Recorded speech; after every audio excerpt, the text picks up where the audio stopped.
MLC कविता ने बथुकम्मा मनाने के लिए सोलापुर के अपने हालिया दौरे की एक वीडियो शेयर की है। अपने हालिया दौरे के दौरान उन्हें एक टेक्सटाइल फैक्ट्री का दौरा करने का मौका मिला, जो सोलापुर में एक सनत है जो तेलुगु आबादी की अक्सरियत को रोजगार फराहम करती है। पानी की किल्लत से लेकर बिजली की बढ़ती हुई कीमतों तक ये बातचीत महाराष्ट्र में टेक्सटाइल इंडस्ट्री के दरपेश जिद्दोजहद से पर्दा उठाती है। तेलंगाना में बीआरएस हुकूमत तेलंगाना में पावरलूम सेक्टर के लिए मराद को यकीनी बनाती है, बुनियादी ढांचे की परेशानियों को दूर करती है और फैक्ट्री मालिकान और मजदूरों दोनों के लिए फवाइद पर जोर देती है। सनती मंजरनामे को तश्कील देने वाले चैलेंजों और इक़दामात पर एक तेज नजर रखती है।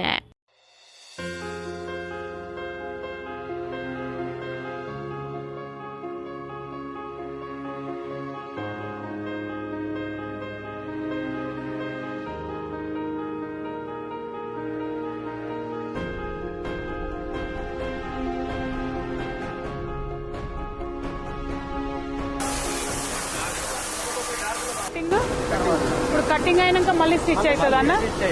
అక్కడ పవర్ లూమ్ ఇండస్ట్రీ కూడా రామన్న దగ్గర నుండి చాలా ఇన్సెంటివ్స్ అవి ఇప్పిస్తున్నారు.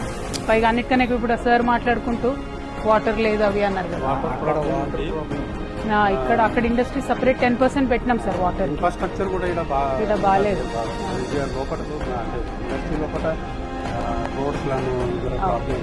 ఎలక్ట్రిసిటీ రోడ్స్ వాటర్ నేను అదే అడిగిన. ఎలక్ట్రిసిటీ అంటే రోడ్ షెడ్డింగ్ లేదు, పవర్ రేట్ ఎక్కువ.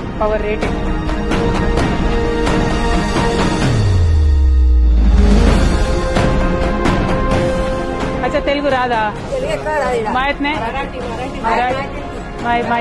मराठी आती. अच्छा कैसा लग रहा है काम यहाँ पे?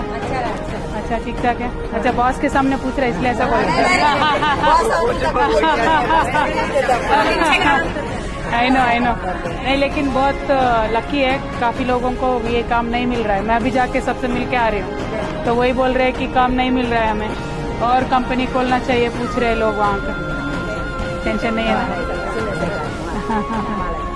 सरकार ना ऐसे आपके बॉस के जैसे लोगों को थोड़ा सहूलत ज़्यादा देती है, उसके वजह से आपको भी सहूलत ज़्यादा मिल सकता है. तो वही कोशिश कर रहे हैं कि और ज़्यादा सहूलत मिले आपको, सर को, सबको.